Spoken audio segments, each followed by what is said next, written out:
आज जो हमने बात किया है यूजीडी के सिलसिले में, सबसे पहले है कि हमारे गए महीने की 26 तारीख को हमारी एसी साहिबा एक मीटिंग बुलाई थी, जनरल बॉडी मीटिंग बुलाई थी। उसमें भटकल के यूजीडी के काम के सिलसिले में डिस्कस हुआ, बातचीत हुई। सभी काउंसिलरों ने मिलकर कहा कि यूजीडी के आला हुक्काम, वाटर बोर्ड के आला हुक्काम को मीटिंग में बुलाकर उनसे तफसीली बात की जाए। इसके लिए आज की एसी साहिबा ने आज एक स्पेशल यूजीडी वालों के साथ बुलाई, वाटर बोर्ड वालों के साथ बुलाई। हमने हमारी सारी चीजें सामने रखी है। आप सबों को मालूम होना चाहिए, ये जो यूजीडी का प्रोजेक्ट पहले 85 में हुआ था, 1985 में, बाद में 2004 में हुआ था। 2004 में थोड़े एरिया छूट जाने से, जोन 1 ऊपर का एरिया छूट जाने से और जो पुराने काम नाकिस होने की वजह से जो प्रॉब्लम हो रहे थे और जो कोचे स्ट्रीट का मेन पंपिंग स्टेशन का मसला था, नदी में पानी छोड़े जाने से जो प्रॉब्लम हो रहे थे, इस सिलसिले में नया प्रोजेक्ट कोशिश करके भटकल की जो इदारों ने लाया, उसको अच्छी तरह से काम करने के सिलसिले में हमने भरपूर कोशिश की। सबसे पहले है कि 2020 में यूजीडी वालों हमारे उस टाइम के एसी साहिबा ने, एसी साहब ने एक मीटिंग बुलाई थी भटकल म्यूनसिपलिटी और जालीपटन पंचायत को। उसमें पूरा प्रोजेक्ट के सिलसिले में डिटेल बात कही थी। उस टाइम पे हमारे काउंसिलरों और पंचायत मेंबरों ने उनसे कई सवाल किए थे, लेकिन वो किसी भी मौके पर कोई जवाब इत्मीनान बख्श नहीं दे सके। उन्होंने अपने आला हुक्काम से पूछकर आने की बात कही थी। तब से जब काम चला तो हमारी म्यूनसिपलिटी की जनरल बॉडी मीटिंगों में बार बार ये बात चर्चे में रही और सब काउंसिलर बार बार ये कहते रहे कि काम की हालत बहुत खराब है, काम को देखने वाले कोई नहीं है, कितने कंप्लेंट करने पर भी काम सही नहीं हो रहा है। हमने बार बार कंप्लेंट की। हमारे प्रेसिडेंट साहब भी इधर हैं, उन्होंने भी बहुत कोशिश की उस सिलसिले में।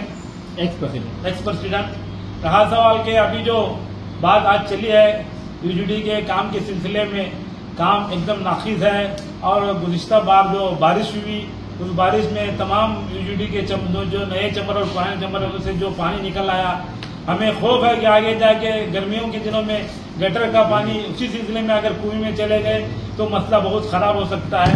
इसी सिलसिले में आज की नशिस्त में डिस्कस हुआ है और एसी साहिबा से उम्मीद है कि वो आइंदा जाकर इस मसले पर तवज्जो देकर मसले के हल करने की कोशिश करेंगे।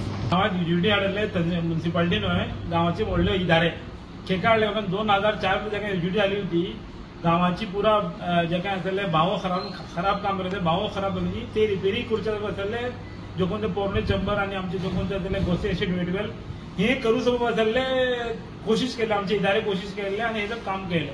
लेकिन ते टायमाचे एमएलए आणि मिनिस्टर आसले तेका लागते पिजे एरियान वो प्रोजेक्ट भरली व्हडले केले आणि ते सगळं हाडले आणि तू जहां तक तुझं काउन्सिलर खाल्लो, आमचे माणसे भलेच आहेत, लेकिन एको काउन्सिलर एको पैसा खाल्ले आमचे सामने नाही, म्हणजे अल्लाह के बेहतर होगा आमचे को नाही सामने नाही, आम्ही बिलकुल घेता एको पैसा आम्ही काउन्सिलर खाले नाही।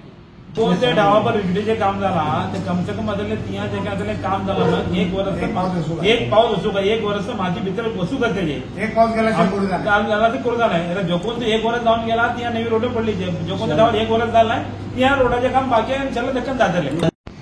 ಆ ಬೇಡಿಕೆಯನ್ನ ಸರಿಯಾಗಿದ್ದರೆ ಈ ಒಂದು ಕಾಮಗಾರಿ ಏನಿದೆ ಅದು ಸರಿ ನಡೀತಿದೆ ಅಂತ ನನ್ನ ಅನಿಸಿಕೆ।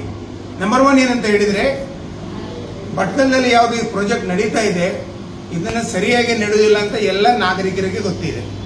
ಅದನ್ನ ನಾವು ಆಗಾಗ ಹೇಳ್ತಾ ಬಂದಿದ್ದೇವೆ, ಅದು ಎಷ್ಟು ಸಹಕಾರ ನಮಗೆ ಸಿಗಬೇಕಾಗುತ್ತೆ ಡಿಪಾರ್ಟ್ಮೆಂಟ್ ಇಂದ ಅಷ್ಟು ಸಿಗಲಿಲ್ಲ।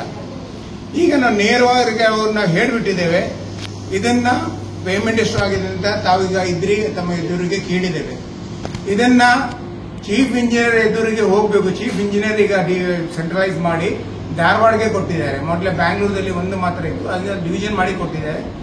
ಇವ್ರ ಮೇಲೆ ಚೀಫ್ ಇಂಜಿನಿಯರ್ ಇರುತ್ತೆ, ಇವ್ರು ಬರೋದು ಕಾರವಾರದಿಂದ, ಎಕ್ಸಿಕ್ಯೂಟಿವ್ ಇಂಜಿನಿಯರ್ ಬರಲಿಲ್ಲ ಅವತ್ತೆ, ಅಸಿಸ್ಟೆಂಟ್ ಎಕ್ಸಿಕ್ಯೂಟಿವ್ ಇಂಜಿನಿಯರ್ಗೆ ಕಳಿಸಿಕೊಟ್ಟಿದ್ದಾರೆ। ನಮ್ಮ ಸದಸ್ಯರಿಗೆ ಹೇಳುವಾಗ ಸ್ವಲ್ಪ ಬೈಪಾಸ್ ಆಗೋಗಿದೆ, ಲಾಸ್ಟ್ ಮಿನಿಟ್ ಅಜೆಂಡಾದಲ್ಲಿ ಅವ್ರ ಅಜೆಂಡಾ ತೆಗೆದು ಕರೆದಿದ್ರು, ಆದ್ರೆ ಒಂದು ಫೀಲ್ಡ್ ಇಂಜಿನಿಯರ್ ಮಾತ್ರ ಬಂದ, ಇವರು ಬರಲಿಲ್ಲ। ಅದಕ್ಕೋಸ್ಕರ ನಾವು ಸ್ವಲ್ಪ ಬಿಸಿ ಆಗಿದ್ದರಿಂದ ಒಂದೇ ಅಜೆಂಡಾ ತೆಗೆದು ಈಗ ಕರೆದದ್ದು ಎಕ್ಸಿಕ್ಯೂಟಿವ್ ಇಂಜಿನಿಯರ್ ಬರಬೇಕಂತ। ಆ ಎಕ್ಸಿಕ್ಯೂಟಿವ್ ಇಂಜಿನಿಯರ್ಗೆ ಅಸಿಸ್ಟೆಂಟ್ ಎಕ್ಸಿಕ್ಯೂಟಿವ್ ಇಂಜಿನಿಯರ್ ಬಂದಿದ್ದಾರೆ ಇವತ್ತೆ। ನಾವು ಅವ್ರ ಎದುರಿಗೆ ಎಲ್ಲ 2019ರಿಂದ ಯಾವಾಗ ಇದು ಅವಾರ್ಡ್ ಶುರು ಆಯಿತು, ಯಾವಾಗ ಅಗ್ರಿಮೆಂಟ್ ಆಯಿತು, ಈ ಎಲ್ಲ ಮಾಹಿತಿಯನ್ನು ನಾವು ಕೇಳಿದ್ದೇವೆ। ಅವ್ರು ಕೊಡ್ತಾರೆ ಅಂತ ಹೇಳಿದ್ದಾರೆ, ನಾಳೆ ಮತ್ತೆ ಬಂದು ನಾವು ಚೆಕ್ ಮಾಡ್ತೇವೆ, ನಾಳೆ ಶುಕ್ರವಾರ ಆ ದಿವಸ ಮಾಡ್ತೇವೆ, ನಾಳದ್ದು ರಜೆ ಇದೆ, ಅದನ್ನು ಚೆಕ್ ಮಾಡ್ತೇವೆ ನಾವು। ಏನಂತ ಹೇಳಿದ್ರೆ ಅದನ್ನೆಲ್ಲ ಏನು ಕಂಡೀಷನ್ ಇತ್ತು. 4ನೇ ಬಾರಿ ಇದು ಎಕ್ಸ್ಟೆನ್ಷನ್ 2 ಸಲ ಎಕ್ಸ್ಟೆನ್ಷನ್ ಲ್ಯಾಪ್ಸ್ ಆಗಿ ಹೋಗಿದೆ. 2 ಸಲ ಎಕ್ಸ್ಟೆನ್ಷನ್ ಪೀರಿಯಡ್ ದಲ್ಲಿ ಇದ್ದಾರೆ. ಇನ್ನೊಂದನಾಗ ಒಂದು ವೆಟ್ ವರ್ಕ್ ಕಂಪ್ಲೀಟ್ ಆಗಲಿಲ್ಲ, ಟ್ರೀಟ್ಮೆಂಟ್ ಪ್ಲಾಂಟ್ ಆಗಲಿಲ್ಲ, ಎಕ್ಸ್ಟೆನ್ಷನ್ ಪೀರಿಯಡ್ ದಲ್ಲಿ ಇದ್ದೇವೆ. ಬಿಲ್ ಮಾತ್ರ ಖಾಲಿ ಆಗ್ತಾ ಇದೆ. ನಮ್ಮ ನಜರಿಗೆ ಬರುವುದಿಲ್ಲ, DC ಲೆವೆಲ್ಗೆಲ್ಲ ಅವರು ಹೋಗಿದೆ ಬ್ಯಾಂಗ್ಳೂರಿನಿಂದ ತಗೊಂಡು ಹೋಗ್ತಾ ಇದ್ದಾರೆ. ಈಗ ಕೇಳಿದಕ್ಕೆ ಅವ್ರು ನಮ್ಗೆ ಉತ್ತರ ಕೊಡ್ತಾರೆ, ಗ್ಯಾರಂಟಿ ಪೀರಿಯಡ್ ಉಂಟು, ಮೇಂಟೆನೆನ್ಸ್ ಪೀರಿಯಡ್ ಉಂಟು. ಸತ್ತೋಗೋದು ಜನರ ಮೇಲೆ ನೀವು ಎಷ್ಟು ಅಂತ ಆಕ್ಸಿಜನ್ ಹಾಕಿ ಇರ್ತೀರಾ, ಆಗುದಿಲ್ಲ. ಅದಕ್ಕೆ ನಾವು ಒಪ್ಪುದಿಲ್ಲ. ಅದಕ್ಕೋಸ್ಕರ ನಾವೀಗ 3-4 ಡಿಮಾಂಡ್ ಇಟ್ಟಿದ್ದೇವೆ. ಚೀಫ್ ಎಕ್ಸಿಕ್ಯೂಟಿವ್ ಇಂಜಿನಿಯರ್ ಇದಕ್ಕೆ ನಾವು ಆಕ್ಷೇಪ ಮಾಡಬೇಕು. ಅಕಸ್ಮಾತ್ ಪಬ್ಲಿಕ್ ಇವರು ಗ್ರೀವೆನ್ಸ್ ಸರಿಯಾಗಿ ಸೀರಿಯಸ್ ಆಗಿ ತಗೊಳ್ಳಿಲ್ಲ ಅಂದ್ರೆ ಇಲ್ಲಿ ಎಷ್ಟು NGOs ಇದೆ, ಎಷ್ಟು NGOs ಅವ್ರಿಗೆಲ್ಲ ಕಾನ್ಫಿಡೆನ್ಸ್ ಅಲ್ಲಿ ತಗೊಂಡು ನಾವು ಇಲ್ಲಿ ಕೂತ್ಕೊಡ್ತೇವೆ. ಮತ್ತೆ ಇವರು ರಿಡ್ಯೂಸಲ್ ಮಾಡಲಿಕ್ಕೆ ಇವರು ನಮ್ಮ ಆಡಳಿತ ಅಧಿಕಾರಿ ಆಗಲಿ, ಮುಖ್ಯಾಧಿಕಾರಿ ಆಗಲಿ, ಅಥವಾ ಬೋರ್ಡ್ ಅವರು ಆಗಲಿ, UGT ಬೋರ್ಡ್ ಅವರು, ವಾಟರ್ UGT ಬೋರ್ಡ್ ಯಾರಿದ್ದಾರೆ ಅವ್ರವ್ರಿಗೆ ಉತ್ತರ ಕೊಟ್ಟು ನಾವು ಕೊಡೋದಿಲ್ಲ. ನಾವು ಹೇಳಿ ಹೇಳಿ ಹೇಳಿ ನಮಗೆ ಸ್ವರ ಬಿದ್ದೋಯ್ತು. ಅದಕ್ಕೋಸ್ಕರ ನಾವೀಗ ಸ್ಟ್ರಿಕ್ಟ್ ಆಗಿದ್ದೇವೆ. ನಾವು ಎಲ್ಲ ಒಂದೇ ಇದ್ದೇವೆ. ಎಲ್ಲ ಸದಸ್ಯರು ಒಂದು ಸೇರಿ ಒಂದು ನಿರ್ಣಯ ತಗೊಂಡಿದ್ದೇವೆ. ಚೀಫ್ ಇಂಜಿನಿಯರ್ ಇದಕ್ಕೆ ನಮಗೆ ಇದು ಆಶ್ವಾಸನೆ ಕೊಡಬೇಕು, ವೆರಿಫೈ ಮಾಡಬೇಕು. ಇಲ್ಲ ಅಂತ ಹೇಳಿದ್ರೆ ನಮ್ಮ ಪ್ರಕಾರ ನಾವು ಮಾಡ್ತೇವೆ. ನಾಗರಿಕ ಈಗಾಗಲೇ ನಮಗೆ ಹೇಳಿದ್ದಾರೆ ವಿಜಿಲೆನ್ಸ್, ಕರ್ನಾಟಕ ವಿಜಿಲೆನ್ಸ್ಗೆ ಹೋಗ್ತೇವೆ ಅಂತ.